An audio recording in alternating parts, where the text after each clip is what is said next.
찾으신 주님, 사랑의 주님, 사랑의 주님, 이제님을 위하여 주님의 사랑, 주님의 은혜 어찌 다 갚으리까. 당자처럼 방황한 나를 사랑으로 감싸주시고, 이제는 내 십자가 지고 주님을 따르렵니다. 주님 홀로 세상 죄 지고 피 흘리며 고통당할 때 십자가에 주님의 음성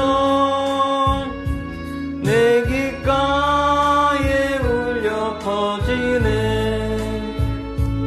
나의 하나님, 나의 하나님, 어찌 나를 버리옵니까. 애통하시며 조소하셨던 주님의 음성, 이제는 주님만 위하여 나의 생명 끝날 때까지 주님만을 사랑하는 마음 영원 변치 않으렵니다.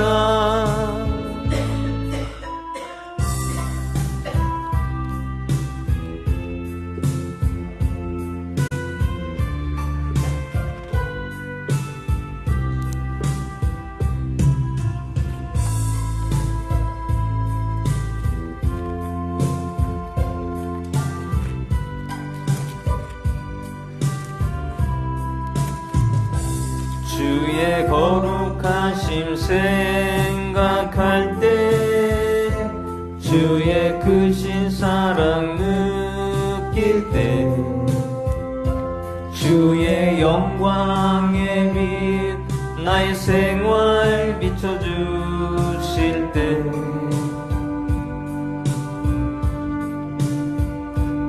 주가 주신 기쁨 맛볼 때에 주의 사랑 속에 나 잠길 때, 주의 영광에 빛 나의 생활 비춰주실 때, 경배하리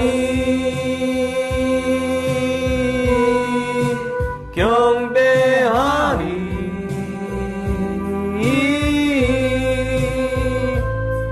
나 사는 동안 주께 경배해. 경배하리 경배하리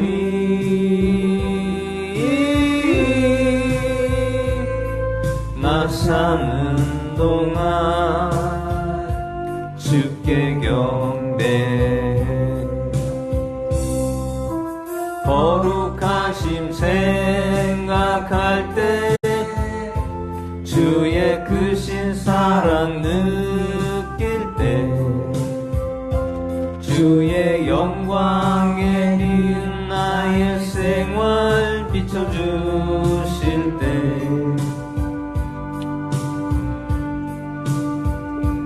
주가 주신 기쁨 맛볼 때에, 주의 사랑 속에 나 잠길 때, 주의 영광에 빛 나의 생활 비춰주실 때,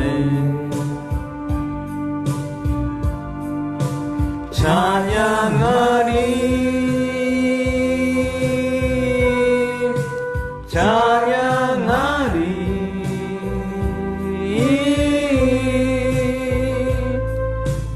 사는 동안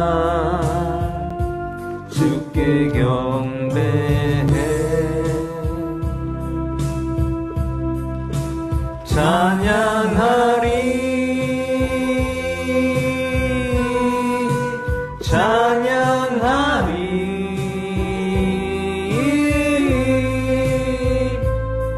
나 사는 동안 주께 찬양해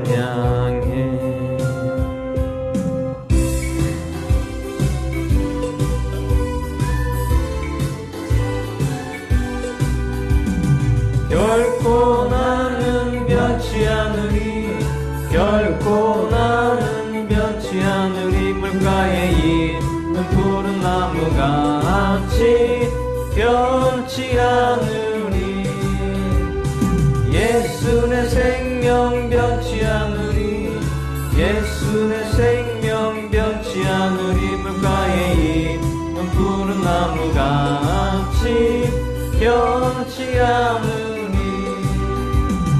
예수님 사랑 변치 않으리 예수님 사랑 변치 않으리 물가에 있는 푸른 나무가 같이 변치 않으리 결코 나는 변치 않으리 결코 나는 변치 않으리 물가에 있는 푸른 나무가 같이 변치 않으리 예수 내 생명 변치 않으리 예수 내 생명 변치 않으리 물가에 있는 푸른 나무가 같이 변치 않으리 예수 내 사랑 변치 않으리 예수 내 사랑 변치 않으리 물가에 있는 푸른 나무가 같이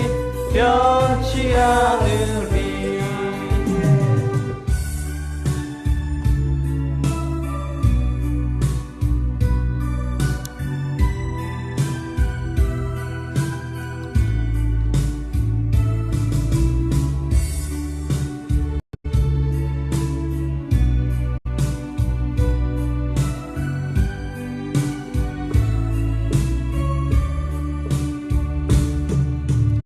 생명의 주 말씀 나 항상 종일토록 묵상하여 내 맘을 채우고 그 빛은 내 앞길 비추네 주 말씀 내 발의 등이요 내 길에 빛이 오니 주님의 양식으로 난 살겠네 생명의 주 말씀 생명의 주 말씀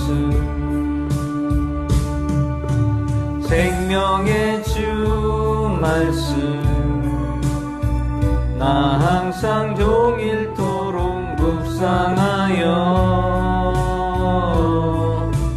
내 맘을 채우고 그 빛은 내 앞길 비추네 주 말씀 내 발의 등이요 내 길에 빛이 오니 주님의 양식으로 난 살겠네 생명의 주 말씀 생명의 주 말씀 생명의 주 말씀 나 항상 종일토록 묵상하여 내 맘을 채우고 그 빛은 내 앞길 비추네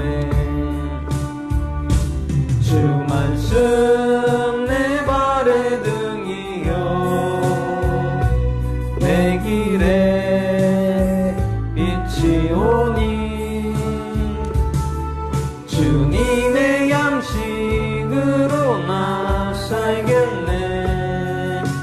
생명의 주 말씀, 생명의 주 말씀,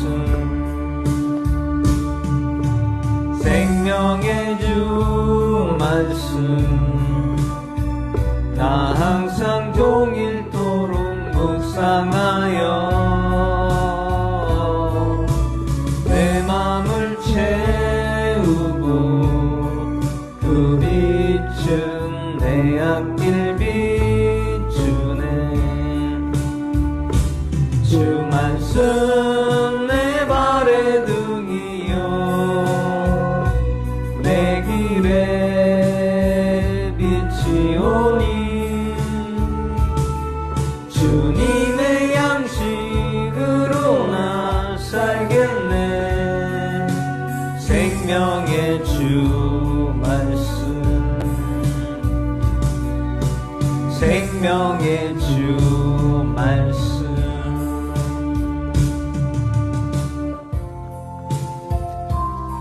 마지막 찬양하신 후에 목욕 기도 예배를 시작하겠습니다.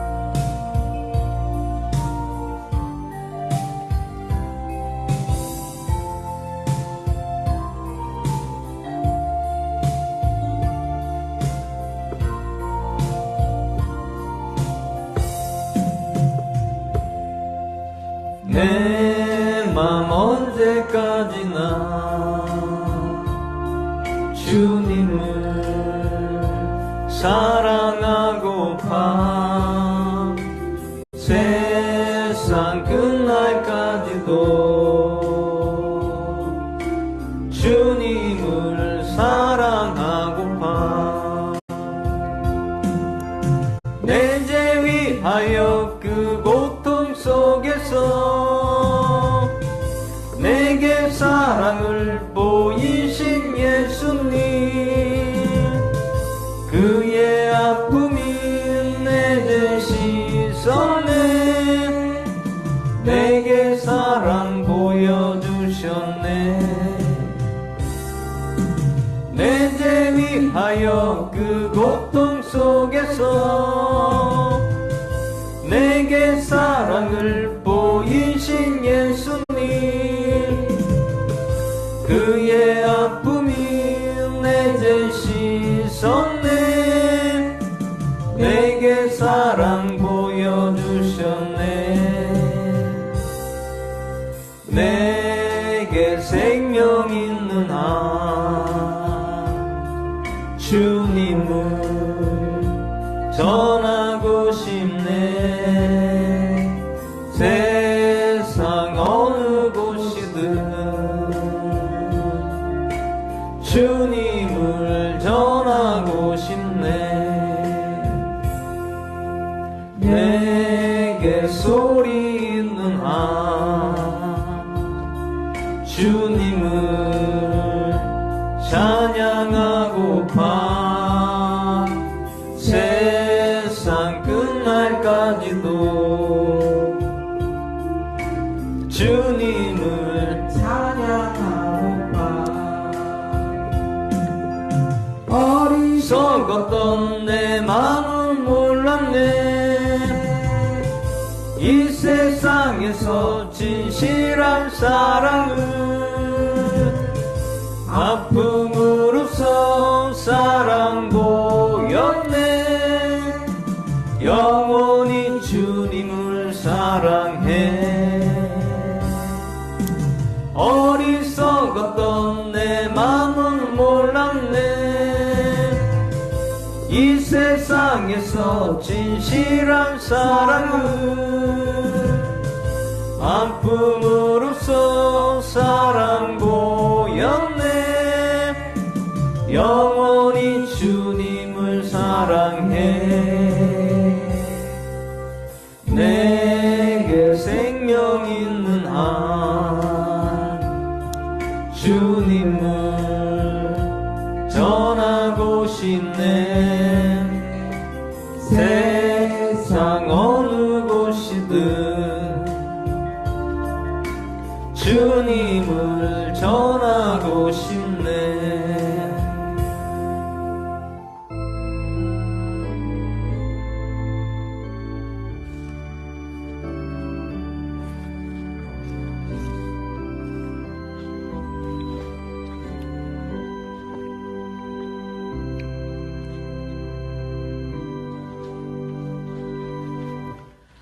사도신경으로 신앙 고백 드리겠습니다. 전능하사 전제를 만드신 하나님 아버지를 내가 믿사오며 그 외아들 우리 주 예수 그리스도를 믿사오니 이는 성령을 위태하사 처녀 마리아 나시고 유대인에게 고난을 받으사 십자가 못 박혀 죽으시고 장사한 지 4일 만에 죽은 자 가운데서 다시 살아시며 하늘을 우사 전능하신 하나님을 편지 계시다가 저리로서 산자 죽은 자를 심판하러 오시리라.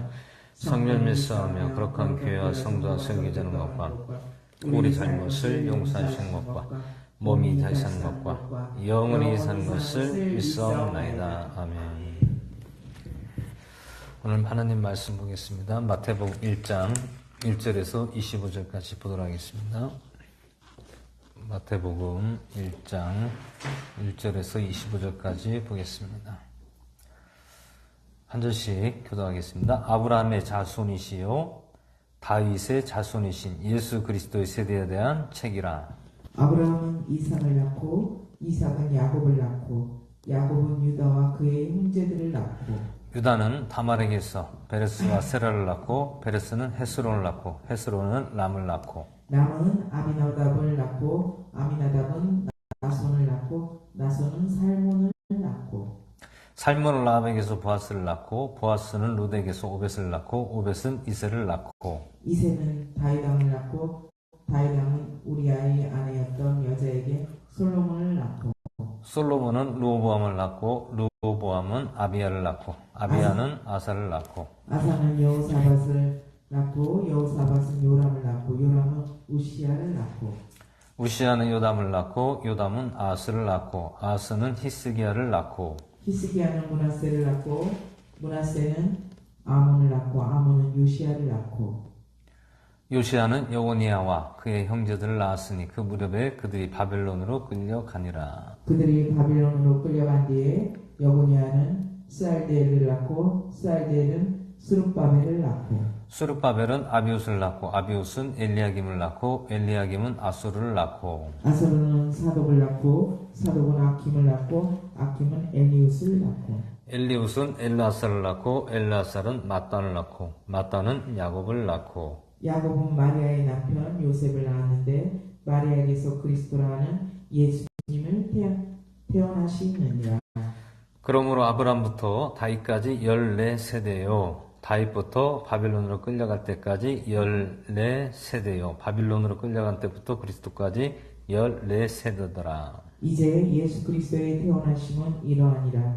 그분의 어머니 마리아가 요셉과 청혼하였을 때 그들이 함께하기 전에 그녀가 성령님으로 말미암아 아이를 뵌 것이 드러나네. 그때 그녀의 남편 요셉은 의로운 사람이므로 그녀를 사람들 앞에 본보기로 삼고자 하지 아니하여 은밀히 그녀를 버리려고 마음먹었으나 그가 이 일들을 생각할 때 보라 주의 천사가 꿈에 그에게 나타나 이르되 너 다윗의 자손 요셉아 내 아내 마리아에 취하는 것을 두려워하지 말라. 그녀 안에 수태된 그것은 성령님으로 말미암았느니라. 그녀가 아들을 낳으리니 너는 그의 이름을 예수라 하라. 이는 그가 자기 백성을 그들의 죄에서 구원할 것임이라 하니라. 이제 이 모든 일이 일어난 것은 주의 가나의 대언자를 통해 말씀하신 것을 성취하려 하심이라 이르시되 보라 처녀가 아이를 베어 아들을 낳을 것이요 사람들이 그의 이름을 임마누엘이라 하리라 하셨으니 이것을 번역하면 우리와 함께 계시는 하나님이라는 뜻이라. 이에 요셉이 잠에서 깨어 일어나 주의 천사가 자기에게 지시한 대로 행하여 자기 아내를 취하고 그녀의 맏아들을 낳기까지 그녀를 알지 아니하다가 마침내 낳으니 그의 이름을 예수라 하니라. 아멘. 이 시간 잠시 기도하고 말씀 나누도록 하겠습니다. 할렐루야 고맙고 감사하신 하나님 아버지 은혜와 사랑을 감사드립니다. 오늘 목요 기도 예배로 주님 불러주시고 오늘 마태복음 1장 말씀으로 성경에서 함께 하시고 주관하시고 오늘도 말씀을 전할 때 나눌 때에 주께서 깨닫게 하시고 믿음을 더하여 주시옵소서. 마치는 시간까지 주님 홀로 영광 받을 줄 믿사오며 우리를 구원하신 나사렛 예수 그리스도의 전함으로 기도하옵나이다. 아멘. 오늘 마태복음 1장 제목은 예수 그리스도의 나심이란 제목으로 말씀을 나누겠습니다. 우리가 마태복음 나오는 예수 그리스도의 나심은 누구나 다 기본적으로 알고 있겠죠. 하지만 이게 또 시간이 지나면 또 잊어버리게 됩니다. 그래서 우리가 이 마태복음 1장이라든지 누가복음 2장과 3장 말씀의 이 부분을 우리가 한 번씩은 또 봐야 됩니다. 왜냐하면 예수 그리스도가 우리가 항상 새겨야 되죠. 여러분 소 아시잖아요? 소는 특징이 무엇이죠? 되새김질을 합니다. 되새김질. 계속 그것을 새긴다라는 것이죠. 우리도 말씀을 어떻게 됩니까? 계속 되새김질을 해야 된다는 얘기예요. 계속 또 반복해서 듣고 또 반복해서 보고 그러다 보면 또 하나님께서 각자에게 또 주시는 은혜가 있고 믿음이 더욱더 우리에게 성령께서 함께 해주신다는 것을 우리가 알아야 된다는 것이죠. 오늘 우리가 보는 말씀에서 이 제임스 성경을 보면은 신약 전설을 구약이든 신약이든 처음에 쓸 때에 헌사가 있습니다. 헌사라는 것은 먼저 구원자 예수님을 높이고 그리고 폐하 제임스 왕에게 명령에 따라 부지런히 번역하였다라고 헌사를 처음에 쓰여지고 있습니다. 그래서 마태복음을 시작하기 전에 킹제임스 성경에 어떻게 쓰여져 있냐면 우리의 주시오 구원자이신 예수 그리스도의 신약 전서는 제임스 폐하의 특별 명령에 따라 원어인 그리스어에서 번역하였으며 또한 이전 역본들을 부지런히 비교하여 수정하여 번역하였습니다. 라고 헌사를 처음에 이렇게 기록을 해놨습니다. 여기서 인상적인 것은 무엇입니까? 우리의 주시오 구원자이신 예수 그리스도의 신약 성경이다라고 먼저 인정을 하는 것이죠. 이 성경은 어느 성경을 봐도 이렇게 쓰여진 성경이 없어요. 어떤 성경을 봐도 이 신약 마태복음 앞전에 이렇게 헌사가 쓰여진 내용들이 있는 성경이 단 한 곳도 없고 오직 이 킹제임스 성경밖에 쓰여지지 않습니다.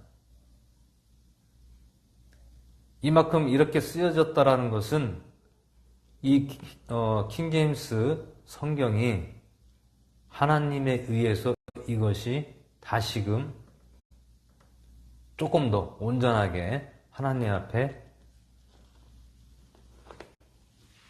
흐트러졌던 것 그리고 좀 완전치 못한 것을 조금 더 완전하게 이 성경을 번역했다라는 것을 보여주고 있습니다.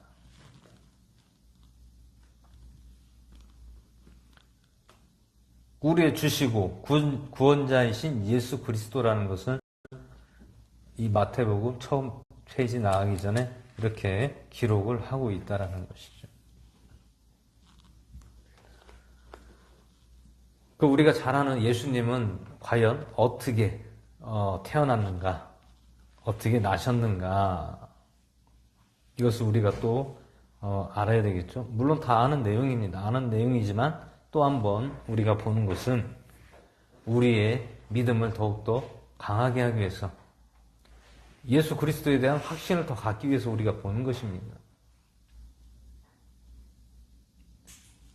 물론 우리가 다 아는 내용일 수도 있지만 또 다시 한번 또 되돌아서 보면 무언가 또 다른 모양으로 또 눈으로 보여질 수가 있다라는 것이죠.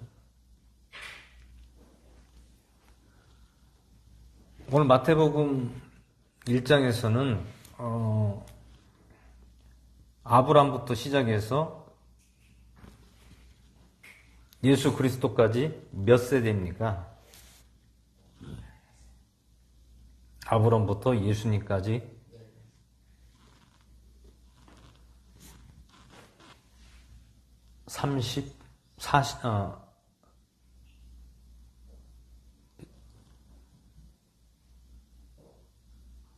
42세대죠. 42세대.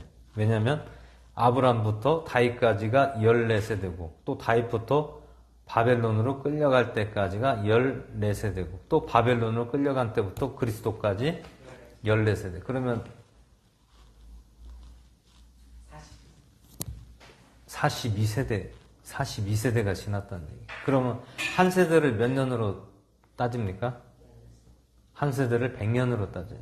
그러면 아브람부터 예수님까지가 몇 년입니까? 4200년을 따지는 거죠. 한 세대라는 것은 대략적으로 100년을 보고 있습니다. 100년. 그럼 42세대면은 한 세대 100년씩 4200년이라는 아브람부터 예수님까지가 4200년이라는 시간이 걸렸다는 얘기죠. 이 계보, 이 예수 그리스도의 계보, 족보, 이 족보를 보시면 처음에 등장하는 인물이 누굽니까? 아브람이잖아요. 아브람.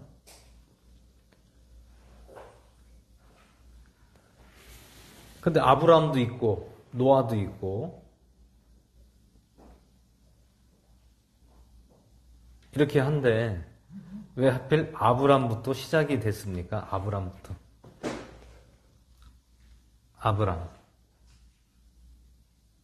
아브라함은 첫 번째 무슨 조상이죠? 믿음의 조상이라고 했잖아요. 믿음의 조상. 그럼 믿음의 조상이 어떻게 됐습니까? 이삭을 하나님 앞에 모리아산에서 드리기 위해서 그 번제물로 드리기 위해서 그걸부터 믿음을 보셨습니까? 아니면 그 전부터 믿음을 보셨습니까? 그 전부터 봤었죠? 그 전부터 하나님을 온전하게 믿었던 사람이 아브람이었죠. 근데 이삭을 모리아산에서 하나님이 제물로 번제로 바치라고 했을 때가 몇 세였습니까? 아브람이 나이가 100세가 넘었죠. 100세가 넘은 나이에 모리아산으로 이삭을 데리고 이제 번제물로 바치기 위해서 올라가는 것이죠. 근데 여기서 우리가 중요하게 아는 것은 아브라함이 100세, 그리고 사레라고 하죠. 사라가 나이가 몇 살 있었습니까? 70이었어요, 70. 그런데 아들을 낳을 수 있는 경수가 다 끊어진 상태예요. 이거는 인간으로서 도저히 아들을 낳을 수가 없는 나이입니다. 할머니가 어떻게 아이를 낳을 수가 있습니까? 여자의 모든 기능이, 아이를 낳을 수 있는 기능이 아예 다 정지가 되는, 기능이 없어졌는데 어떻게 아이를 낳습니까? 근데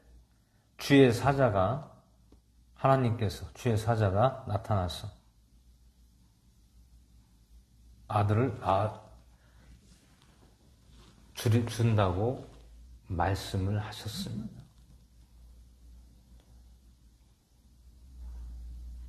그러면 예수님과 아브라함의 공통점이 무엇이죠? 예수님과 아브라함의 공통점은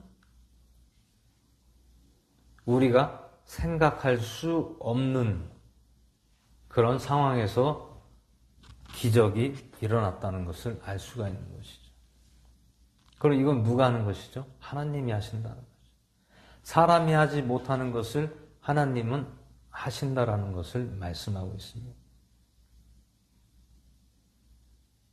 예수님은 요셉과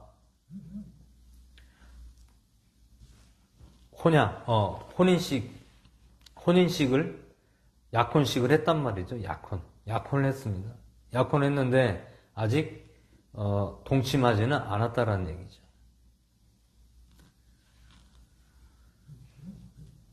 그래서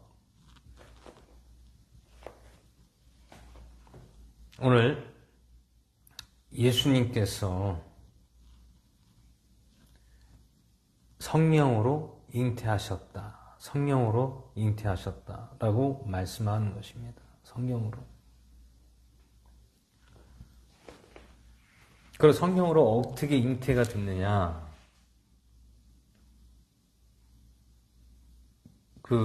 계보에서 있죠? 다윗의 자손 예수라고 나옵니다. 그럼 아브라함의 조상이고 다윗의 조상이고, 이거는 어떤 이제 혈통으로서 말씀드리는 겁니다. 혈통. 영적으로 하는 것이 아니라 혈통으로서가 이렇게 이어져 왔다라는 것을 말씀하는 것이죠. 근데 예수님께서는 분명히 성령으로 잉태되었다라고 말씀하고 있는 것입니다. 성령으로.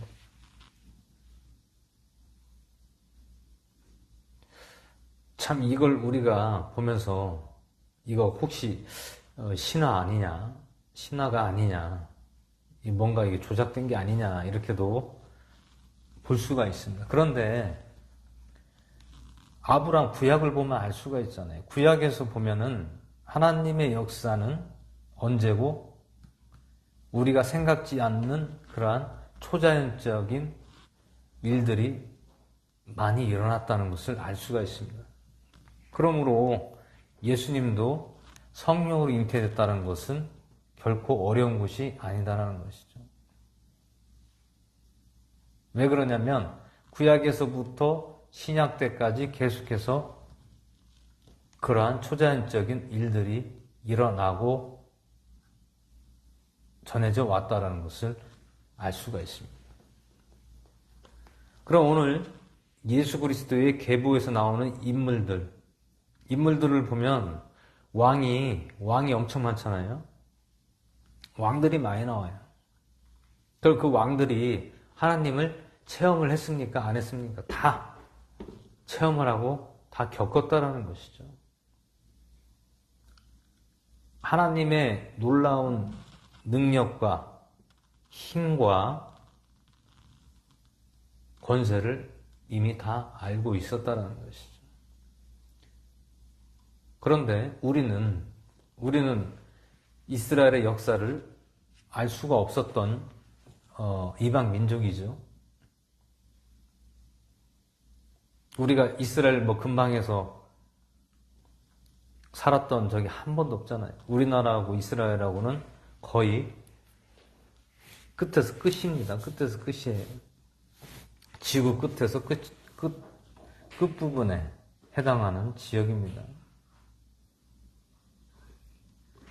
그럼 우리가 무엇을 보고 알 수가 있습니까? 이 성경을 보고, 말씀을 보고 어느 정도 우리가 알 수 있다라는 것을 볼 수가 있는 것이죠.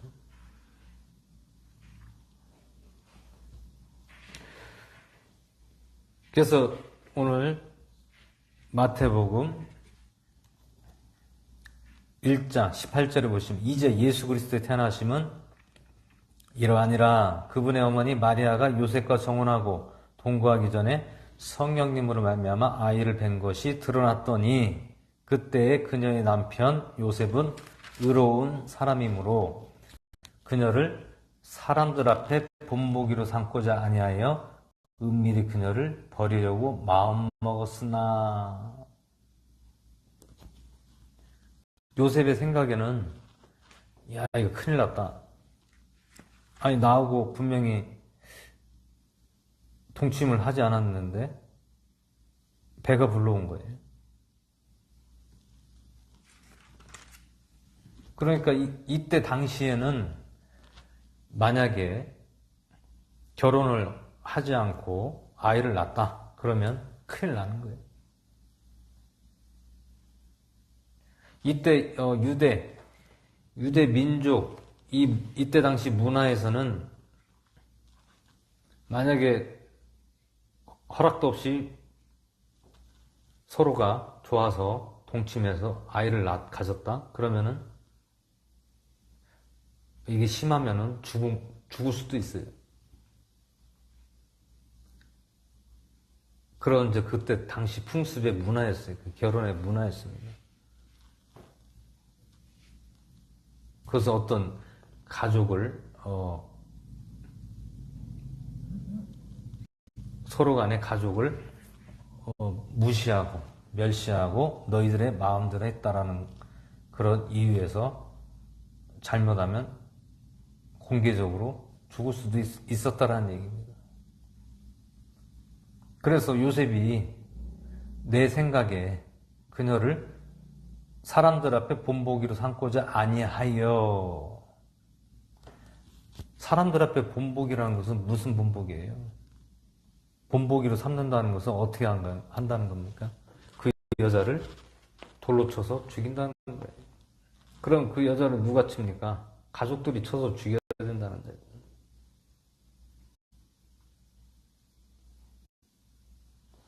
남자의 가족과 여자의 가족이 둘 다 죽을 수가 있다는 거예요. 그래서 본보기로 삼고자 아니하였다라는 것은 사람들, 가족과 그 사람들 앞에서 죽을 수도 있다라는 겁니다. 그래서 그 여자를 살리려면 내가 그 여자를 버리는 것이 여자도 살고 마리아도 살고 나도 산다라는 것이죠. 그런데 꿈에 누가 나타납니까? 주의 사자가 요셉에게 나타나는 것이 천사가 나타납니다. 마음 먹었다라는 것은 버리기로 마음 먹었다는 것이죠. 근데 이 일들을 생각하고 있을 때에 주의 사자가 꿈에 요셉에게 나타나 이르되 다윗의 자손 요셉아 내 아내 마리아 데려오기를 두려워하지 말라. 이는 그녀 안에 수태된 이가 성령님으로 말미암아 스민이라. 이 말씀 무슨 뜻이죠?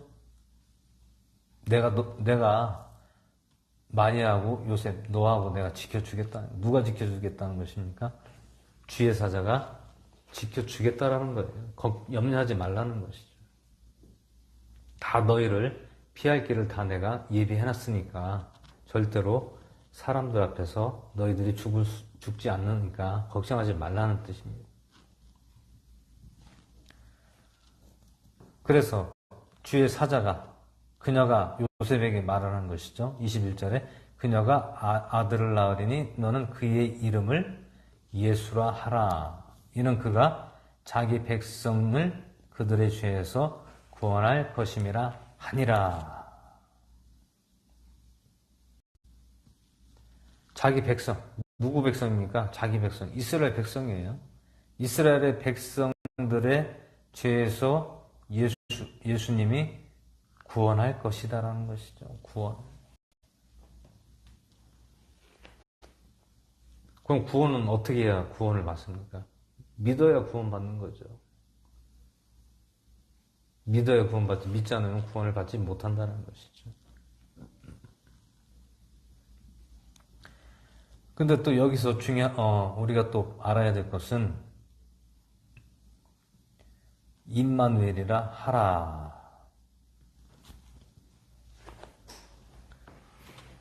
임마누엘이라는 것은 어디에 나옵니까? 임마누엘. 이사야서에서 나오잖아요. 이사야 선지자가 앞으로 장차 올 그 이름이 임마누엘이라 하리라라고 이사야서에서도 말씀하고 있는 것이죠. 근데 오늘 이 임마누엘은 또 누가 얘기하는 겁니까?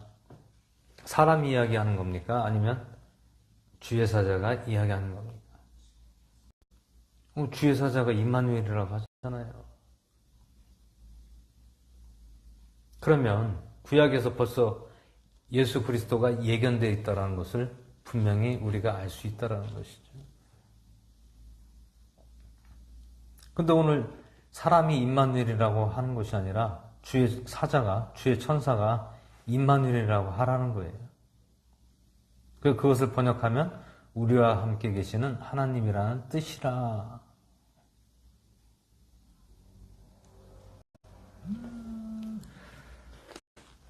그래서 처녀가 아이를 배어 아들을 낳을 것이요 사람들이 그의 이름을 임마누엘이라 하셨으니 이것을 번역하면 우리와 함께 계시는 하나님이라는 뜻이라. 이 말을 듣고 요셉이 잠에서 깼습니다. 꿈속에서 이제 이 말씀을 들은 거죠.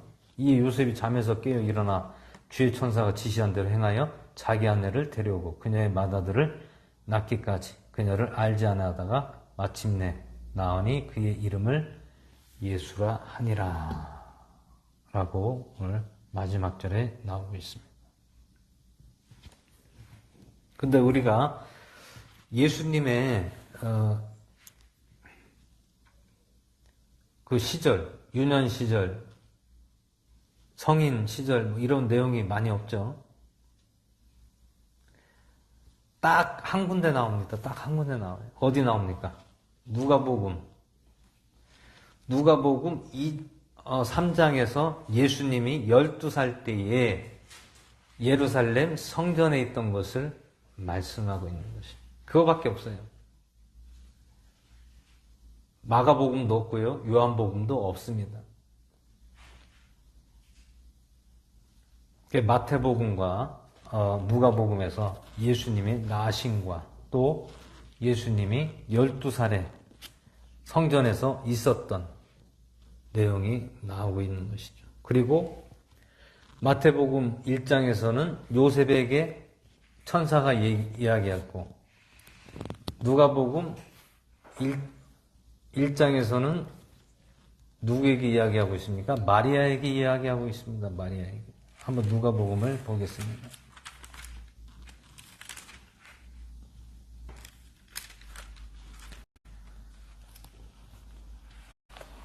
누가복음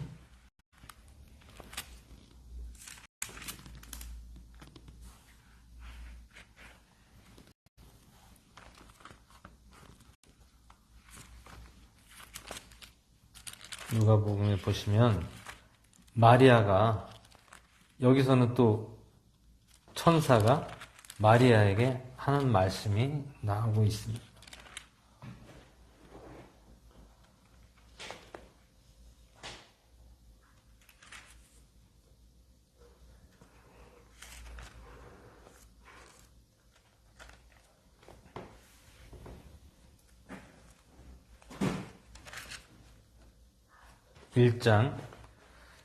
(1장 26절을 보겠습니다. 1장 26절부터 보시겠습니다. 여섯째 달에 천사 가브리엘이 하나님의 보내심을 받아 나사렛이라 하는 갈릴리 도시로 가서 다윗의 집에 속한 요셉이라는 남자와 종혼한 처녀에게 이르니, 처녀에게 이른다는 것이죠. 누가 말씀하고 있습니까? 천사 가브리엘이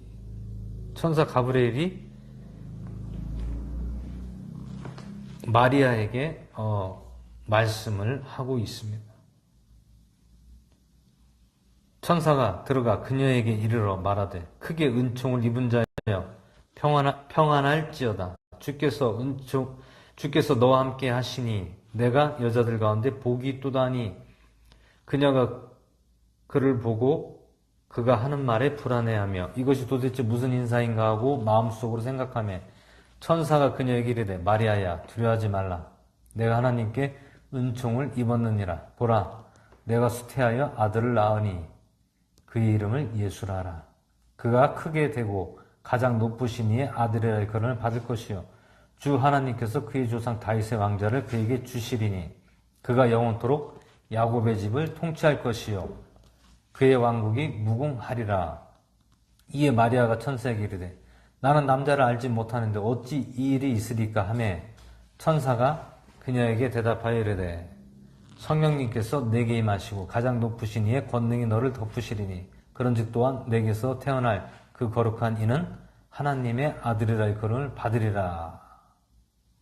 보라 내 사촌 엘리사벳도 늙은 나이에 아들을 수태하였느니라. 수태하지 못한다고 하던 그녀가 수태한 지 벌써 6달이 되었나니 하나님께는 불가능한 일이 없느니라.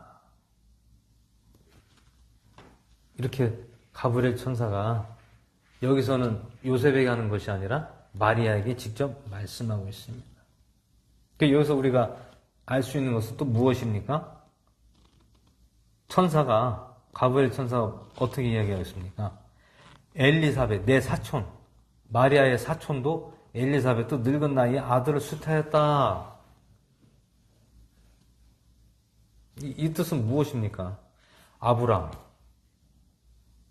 그리고 예수님, 아브라함과 또 마리아, 그리고 엘리사벳이 나오고 있습니다. 이게 공통점이 무엇입니까?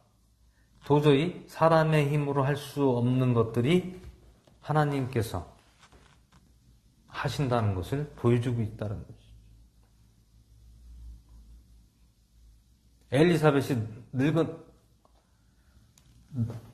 나이가 많은 노인이란 말이에요. 노인이 아들을 수태했다라는 거예요. 누가? 마리아의 사촌이 늙은 나이에 아들을 낳았다라는 것이에요. 벌써 아들을 못한다고 했는데 낳은 지가 벌써 6달이 되었다라는 것입니다. 하나님께는 불가능한 일이 없느니라고 마리아에게 말씀하거든요. 이것은 누가 하는 얘기입니까? 사람이 하는 얘기입니까? 아니면 천사가 하는 얘기입니까? 천사가 하는 얘기죠. 사람이 예를 들어 만약에 어떤 사람이 예언하고 예를 들어 예언식으로 예수를 너가 낳을 것이다 이렇게 얘기하는 거와 직접적으로 천사가 나타나서 이야기하는 거 어떤 것이 더 확신을 가질 수가 있습니까? 사람이 이야기하는 것보다 직접적으로 천사가 나타나서 이야기하는 것이 정확하겠죠.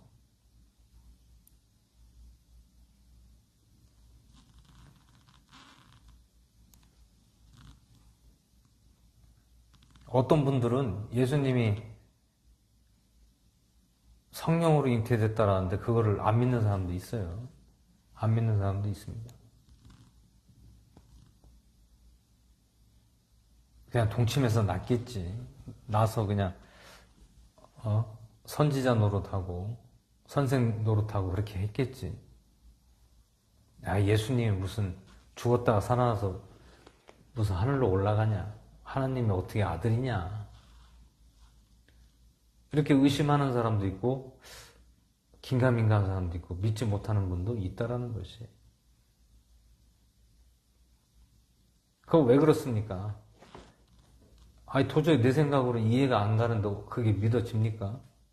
아무리 성경을 봐도 나에게 그게 믿어져야 믿어지는 거지. 아무리 내가 성경을 본다고 해서 믿어지겠냐 그 말이에요. 그러면 누가 과연 유리할까요? 성령님이 함께하는 사람에게는 유리하다는 얘기죠. 왜 그렇습니까? 성경을 통하여 알게끔 해주시니까. 성령 하나님이 알게끔 해주시니까, 열어주시니까, 눈이 열어지니까 보이는 거죠.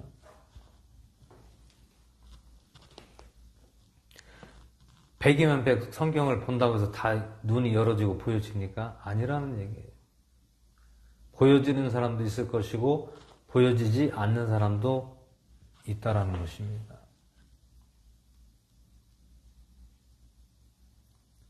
그래서 오늘 마태복음 1장과 누가복음 1장에서 말씀하는 것 중에서 우리가 눈여겨봐야 될 것은 무엇입니까?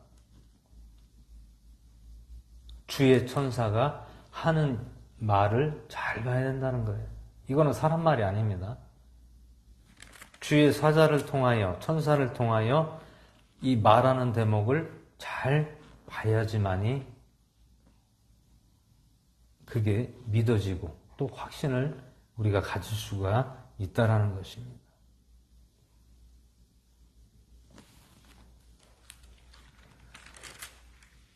그래서 이 마태복음 1장과 누가복음 1장에서 말씀하는 내용을 이 탄생, 나심을 보시면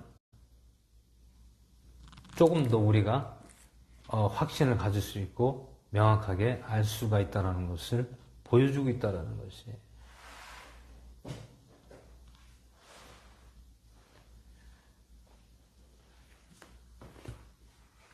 그리고 예수님에 관한 내용을 보면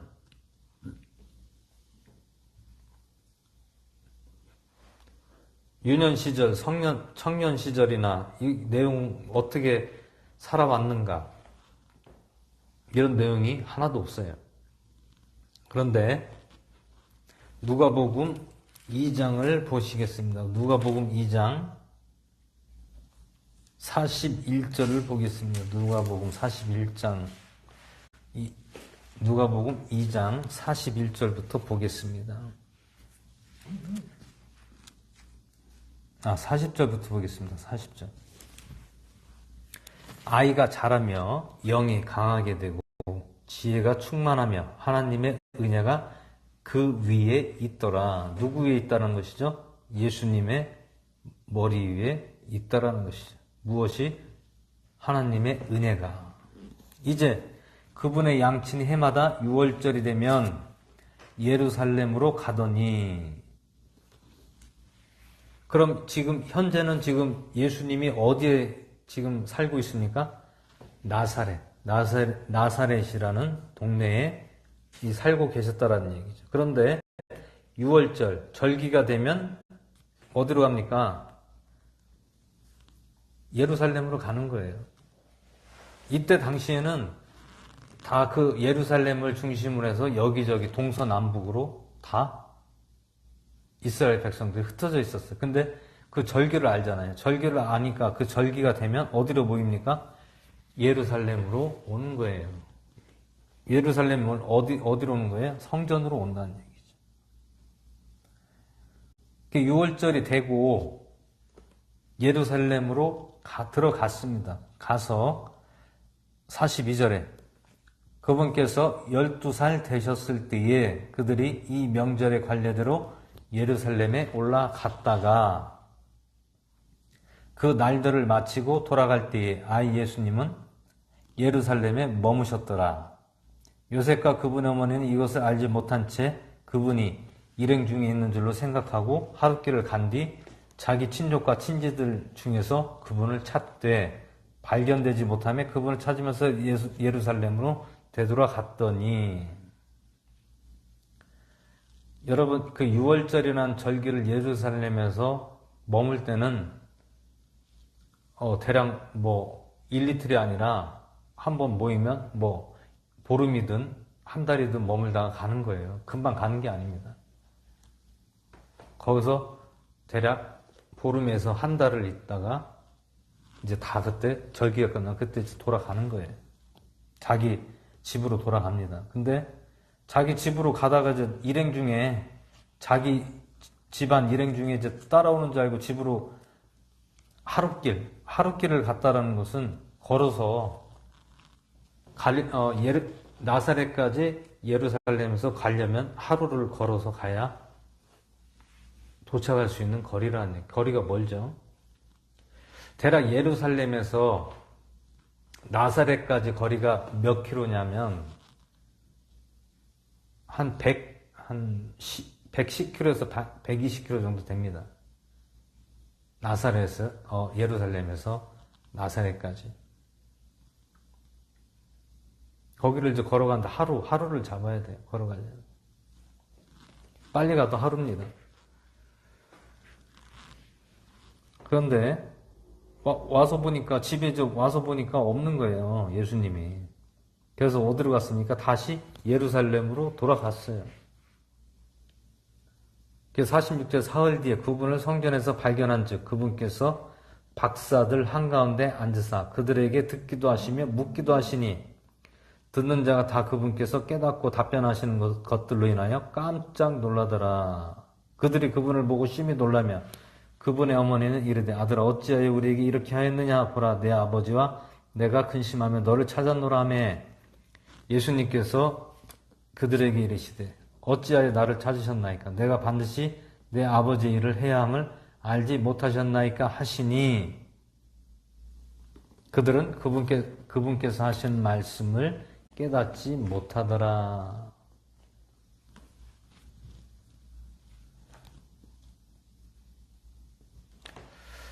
이 말씀은 무슨 뜻입니까? 예루살렘에서 누구와 대화를 하고 나눴습니까? 성전에 있는 박사라는 것은 선생이겠죠? 그럼 선생은 어떤 랍비들이겠죠? 구약에 나오는 랍비 선생들 모세 오경을 가지고 구약에 있는 말씀을 가지고 논하는 거기에 대해서 통달한 사람을 그 어르신들과 이야기를 나눴다는 것이죠. 그래서 예수님이 질문도 하고 또 듣기도 하고 질문도 하기도 하고 했다라는 것을 말씀하고 있죠. 근데 부모가 왔는데 너를 우리가 애타게 찾고 기다렸다. 왜 이러고 있느냐. 그랬더니 예수님께서 이르되 어찌하여 나를 찾으십니까? 내가 반드시 아버지의 일을 해야 함을 알지 못하셨나이까? 부모가 다 알지 않느냐 그거예요. 무엇을 알지 않느냐입니까? 이스라엘 자기 백성을 죄에서 구원하기 위해서 왔다라는 것을 알지 않느냐 그거예요. 그랬더니 그 부모가 말을 못하는 거죠. 마리아와 요셉이 말을 못하는 것이에요. 근데 마리아와 요셉은 그 예수님이 하는 말씀을 깨닫지 못했다라는 것이죠. 그럼 깨닫지 못했다는 것은 무슨 뜻입니까? 아직도 예수님을 자기들 아들이라고 생각하고 있다는 거예요. 그러면 예수님은 분명히 성령으로 잉태됐고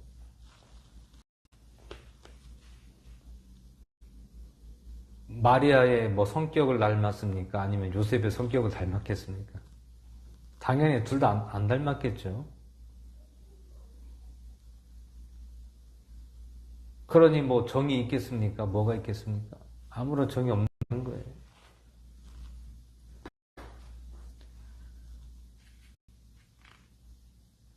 왜 그렇습니까? 이것은 곧 하나님께 드려진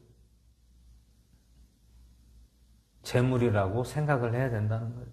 하나님께 드려지는 제물이다, 희생물이다라고 생각하는 거예요. 누가? 예수님.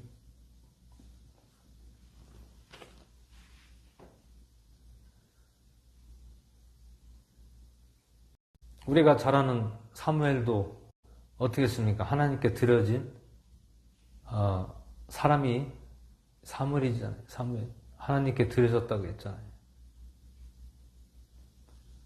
예수님도 하나님께서 예비하시고 준비하신 희생물이나 다름없다라는 얘기예요. 결국엔 인간의 사람의 육신으로 봤을 때는 그렇다는 얘기죠. 그래서 이렇게 누가복음과 마태복음에서 이야기하는 것 중에서 우리가 알 수 있는 것은 마태복음에서는 주의 천사가 요셉에게 말씀했고, 또 누가복음 1장에서는 마리아에게 말씀을 했습니다. 그리고 세 번째로는 누가복음 2장 40절에서는 예수님이 12살 됐을 때에 6월절에 예루살렘으로 가서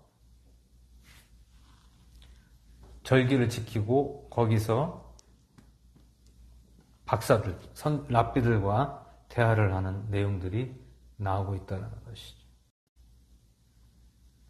그럼 결국엔 예수님도 구약의 말씀을 봤다라고 하는 내용이죠. 안다라는 얘기예요.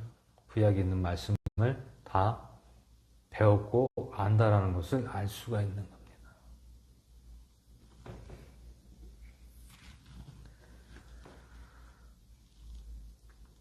그래서 오늘 예수 그리스도의 나심이 성령으로 잉태된 것도 있지만 그런 계보를 통해서 난 것, 그런 나심이 어떻게 났느냐? 나심이 어떻게 났느냐? 아브라함도 100세에 하나님께서 이삭을 주셨고, 또 마리아의 사촌 누굽니까? 엘리사벳. 사촌인 엘리사벳도 나이가 늙었는데 아이를 낳았다라는 거예요. 낳을 수 없는 상황에서 낳았다라는 겁니다. 그럼 예수님도 마찬가지죠. 예수님도 낳을 수 없는 상황에서 낳았다라는 것을 알 수가 있어요. 그게 공통점입니다. 그래서 아브라함의 계보에서 처음에 아브라함부터 시작되잖아요. 아브라함부터 시작되는 이유가 무엇입니까? 나심, 예수님의 나심이 기록이 그때부터 아브라함부터 시작이 됐다라는 겁니다. 그럼 아브라함이 정상적으로 아이를 낳습니까? 아니죠. 비정상적이죠. 젊은 나이에 낳은 것도 아닙니다. 100세에 낳았어요. 100살에. 100살에 어떻게 아이를 낳습니까? 사라. 남자는 뭐 100세든 200세든 상관없어요. 근데 여자는 경수가 끊어지면 아이를 생산을 할 수가 없다는 거예요. 근데 그때 사라의 나이가 몇 살이었습니까? 70이었단 말이에요. 70. 여러분 지금까지 70세 아이 낳았다는 사람이 있습니까? 하나도 없어요. 최고로 나이 많은 여자가 아이를 낳은 게 외국에서 해외 토픽에서 나온 게 62세인가에 낳았다는 거예요. 62세. 62세에 아이를 낳았대요. 실제적으로. 70세 아이를 낳았다? 없어요. 70세 할머니가 아이를 낳았다는 내용은 하나도 없습니다. 그래서 오늘 예수 그리스도의 나심이 이렇게 아브라함과 또 마리아의 사촌 엘리사벳, 또 마리아, 이 공통점은 절대로 정상적인 그러한 나심이 아니다라는 것, 태어남이 아니다라는 것. 그것은 누구에 의해서 된 것입니까? 하나님에 의해서 된 거예요. 사람이 절대로 할 수가 없어요. 그러면 우리는 마태복음과 누가복음을 보면서 예수님은 정말로 하나님께서 이렇게도 하시는 거라는 것을 우리가 알 수 있고 믿을 수 있다는 것이죠. 그 초자연적인 일들이 주님 안에서 우리에게도 항상 일어난다는 것을 항상 아시고 믿으시고 주님 앞에 나가시는 저와 여러분 되시기를 주 예수 이름으로 축원을 드립니다. 잠시 기도하고 주기도 마치고 기도하는 시간 하겠습니다. 할렐루야. 하나님 아버지의 나사를 감사드립니다. 오늘도 마태복음 1장과 누가복음 1장과 2장 말씀을 주님 함께 해주시고 이 말씀을 통하여 저희들에게 은혜와 사랑을 더하시고 깨달음을 허락하심을 감사드립니다. 더욱더 저희들 주님 이 믿음을 가지고 성령님이 우리를 함께 하시고 날마다 인도하시고 지켜주신다는 것을 믿게 하시고 날마다 온전하게 주님을 바르게 믿고 나갈 수 있도록 함께하여 주시옵소서. 모든 말씀에 감사를 드리며 우리 주 예수 그리스도의 주님으로 기도하옵나이다. 아멘. 시간 주기도 마치고 기도하는 시간 갖겠습니다. 하늘에 계신 우리 아버지여 이름이 거룩을 받으시오며 나라의 마옵시며 뜻이 하늘에서 이루어진 것 같이 땅에서 이루어지이다. 오늘날 우리에게 일어나 양식을 주옵시고 우리가 우리에게 죄진 자를 사해 준 것 같이 우리의 죄를 사해 주옵시고 우리의 힘을 들게 마옵시고 악에서 구하옵소서. 나라와 원세 영광이 아버지께 영원히 싸움나이다. 아멘. 이 시간 나라 민족 위해서 기도해 주시고요. 또 위정자들을 위해서 기도해 주시고 또 전쟁이 여러 군데서 지금 북한도 그렇고요. 또 중국, 대만 그것도 그렇고요. 또 러시아, 우크라이나도 그렇고요. 지금 여기저기서 전쟁이 지금 일어나려고 계속 불끈불끈 올라오고 있어요. 이 북한에서도 계속해서 도발을 하려고 하기 때문에 실제적으로 또 전술적으로도 지금 계획을 잡고 있는 것 같아요. 언제 재개할지 모르지만 우리가 기도를 해야 됩니다. 이럴 때일수록 우리가 더 깨어서 하나님께 기도하고 나가야 된다는 것을 아시고 오늘도 각 교회와 성도들과 종들을 위해서 기도하시고 또 나 자신과 가족과 이웃에서 기도하는 시간 갖겠습니다. 주여 찬양하시면서 기도하겠습니다. 주여 아버지 감사합니다. 주의 말씀을